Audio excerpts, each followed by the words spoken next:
오화까지 중혼적 사실혼이라는 법률 용어로 시원하게 분위기를 은경 유리 쪽으로 가져온 것 같았는데 6화 예고에서는 분위기가 확 달라졌어요. 올림픽 때문에 미안했냐? 아니면 3주 동안 관심 떨어질까봐 센 걸 던진 게냐? 그의 흥미진진한 이슈를 가져왔더라고요. 바로 양육권. 강상추가 전관 변호사답게 김지상이 주 양육권자였다는 사실로 훅 치고 들어왔기 때문인데 이때 은경이 좀 휘청하는 것 같거든요. 김지상이 진짜 제이 데려갈 생각인가 봐 이러면서 당황하더라고요. 저도 처음에는 은정이 일 때문에 제이한테 신경을 많이 못 썼지 그냥 이렇게 생각했는데 가만 생각해보면 좀 이상한 부분들이 있어요.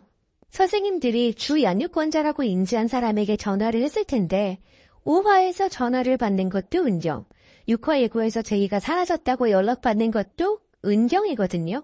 계속 아빠가 왔다 갔다 했으면 당연히 아빠한테 전화를 했겠죠. 혹은 아이가 자신의 보호자란에 엄마의 번호를 썼던가요. 제이가 자신을 데려올 사람, 보호할 사람으로 지상이 아닌 은정을 선택한 거죠. 그리고 엄마 아빠가 다 바빠서 체험학습하는 날은 사라 이모가 계속 데리러 왔다. 그렇게 치면 아빠가 데리러 간 것도 아니네. 결국 은정이랑 처지는 똑같았네. 못 데리러 간 건 마찬가지고 굳이 따지자면 데리러 간 사라는 은정 비서잖아요. 지상이 비서가 아니라. 지상이 못 돌봤다고 비난하는 게 아니라 주 양육권자라고 하기에는 은경과 크게 다른 건 없어 보여서 그래요. 물론 제희가 어렸을 때 아이를 돌보기 위해 병원을 그만둔 적이 있긴 하지만 그건 어렸을 때 같고 아무리 많이 바뀌어간다고는 하지만 그 K 정서라는 게 아빠는 또 달라도 엄마는 아이의 양육을 놓기는 어려운 정서잖아요. 심지어 대하는 태도나 행동은 은경이 제희에 대해서 아예 쏟아놓고 있었던 것도 아닌 것 같고요. 다만 더 잘해주지 못해서 미안해하고 있을 뿐이죠. 지상이 점심은 회사에 있었고 저녁은 매일 내연녀 집에 가서 두 집 살림하면서 그 집에서 저녁 먹고 제이는 일해주는 이모님한테 우물얼스 얻어먹던데 유리 어머니 말씀에 의하면 사라 집에 가서 매일 저녁 먹는 남자가 어떻게 주 양육권자가 되는지는 잘 모르겠어요. 그냥 은경이 바빠서 나가며 제이가 아침 먹는 거 봐주는 정도가 아니었을까 싶은데요. 유리가 법정에서 이걸 조목조목 속 시원하게 반박해서 강상주의 저 주 양육권자 논리를 깨 부숴줬으면 좋겠. 고백 안 하고 뭐하니? 너가 아니면 나도 별 필요 없어. 결혼 정년기에 그냥 난 딴 사람이랑 할랜다. 요리를 할 줄 안다는 이유로 그냥 지상과 결혼을 하기로 했으면 은경 눈에 우진이도 못 될 건 없었을 것 같거든요. 아래로 두 사람 못 때려주려도 안 됐겠냐고요. 두 살 아래면 다 땡큐지. 옆에서 서포트할 수 있는 나이 비슷한 남자.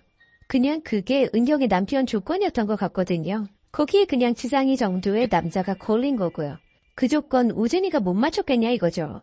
사실 기회는 지상보다 우진이가 먼저 있었던 거지. 근데 사실 조금 이상한 건 5화의 차은영은 지상을 진짜 좋아하는 것처럼 보이지 않거든요.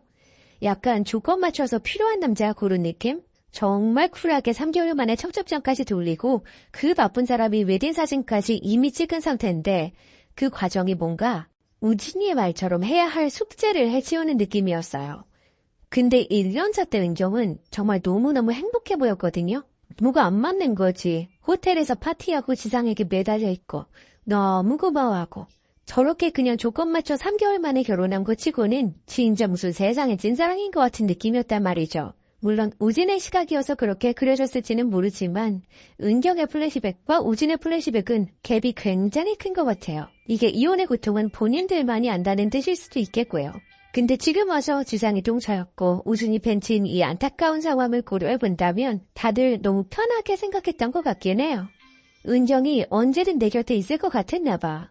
여러분 여전 안 그래요? 내 곁에 있다고 네 거 아니다? 기본 김밥을 먹다가 청첩장을 내미는 나의 그녀. 그래 고백 안 해놓으면 이렇게 되는 거지. 이런 의미에서 저는 은호가 용기가 있는 것 같기도 해요. 근데 사실 우진이는 은경이를 좋아하는 마음이 작아서 고백을 안 했다기보다는 5화에서 나왔잖아요. 대정 대표의 혼외자인데 가정에 대한 상처와 결혼에 대한 두려움으로 은경에게 쉽게 남자로서 다가가지 못했던 게 아닌가 싶기도 해요. 아니 안치홍 선생은 왜 자꾸 이렇게 가슴 아픈 짝사랑 남이야.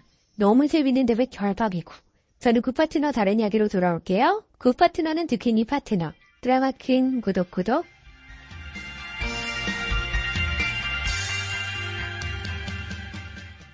본격적인 이혼 전쟁의 서막이 열렸습니다. 먼저 김지상과 최사라는 반소장을 제출함과 동시에 언론의 차은경과 정우진이 자신들보다 먼저 외도를 저질렀다고 퍼뜨렸습니다. 이들의 목적은 이름이 널리 알려진 차은경이 이 기사를 보고 자신의 명예가 더 실추되기 전에 합의로 조용히 끝내길 원했던 거죠. 하지만 이혼 전문 변호사인 차은경은 합의할 생각이 추호도 없었죠. 오히려 불리함을 느낀 한유리가 차은경에게 합의를 제안했지만 차은경은 변호사를 잘못 뽑았다고 긴장해주며 한유리를 멀리 지방 출장을 보내게 되죠. 그러나 한유리는 전은호와 함께한 지방 출장길에서 중혼적 사실혼이란 반격 카드를 생각해냈습니다. 중혼적 사실혼이란 단어는 저도 처음 들어보는데요. 소위 말하는 두집살림이란 뜻으로서 단순한 외도나 바람이란 단어보다 더 뇌리에 박히는 단어로 사용하게 됩니다. 특히 한유리는 자신과 같은 오피스텔에서 동거하다시피 하는 김지상과 최사라의 모습을 목격했기 때문에 확실한 증거도 가지고 있었죠. 어떻게 보면 서로의 뒤수전으로 향하던 두 사람의 이혼 전쟁은 드디어 사건 판날을 맞이하게 됩니다. 이들의 이혼은 기정사실이지만 결국 딸 제희에 대한 양육권이 쟁점으로 떠오르게 될 텐데요. 예고편에서도 선택형 변호사 강산주가 제희는 나빠가 다 키우지 않았냐면서 반격을 하는 모습이 나옵니다. 거기에 한유리는 제희의 몸에 밴 차은경의 습성과 말투 등을 근거로 반격을 하게 될 듯한데요. 5회 마지막엔 최사라가 제희와 함께 있는 모습을 차은경이 목격하는 장면이 나왔습니다. 그러나 이는 최사라가 자신의 재판을 유리하게 가져가기 위한 행동일 뿐 그녀가 제희를 진심으로 아끼는 모습은 보여지지 않았죠. 특히 김지상이 제희를 데려와 키운다는 말에 최사라는 불편한 기색을 숨기지 못했습니다. 결국 불륜 당사자인 최사라가 제희를 받아들이지 않으면서 양육권 싸움은 차은경에게 유리하게 돌아갈 듯한데요. 저는 왠지 최사라의 이런 행동에 특별한 이유가 있지 않을까 생각됩니다. 최사라의 행동을 보면 김지상이 좋아서 만나는 것보다는 잘나가는 차은경에 대한 막연한 질투와 열등감이 더 큰 것으로 보입니다. 즉, 차은경의 모든 것을 뺏고 싶은 마음에 그녀의 가족을 깨뜨리려는 것이죠. 결국 최사라의 목적은 차은경을 무너뜨리는 것이 가장 큰 목적이기에 마음에도 없는 김지상의 자녀까지 받아들일 이유는 없겠죠. 그리고 이런 경우에 드라마에서 흔히 볼 수 있는 과거 스토리, 예를 들면 어린 시절 최사라가 차은경에게 어떤 치욕이나 무시를 당했다던가 하는 스토리가 이어질 수도 있어 보이네요. 오늘 준비한 영상은 여기까지고요. 재미있게 시청하셨다면 구독, 좋아요 부탁드립니다. 감사합니다.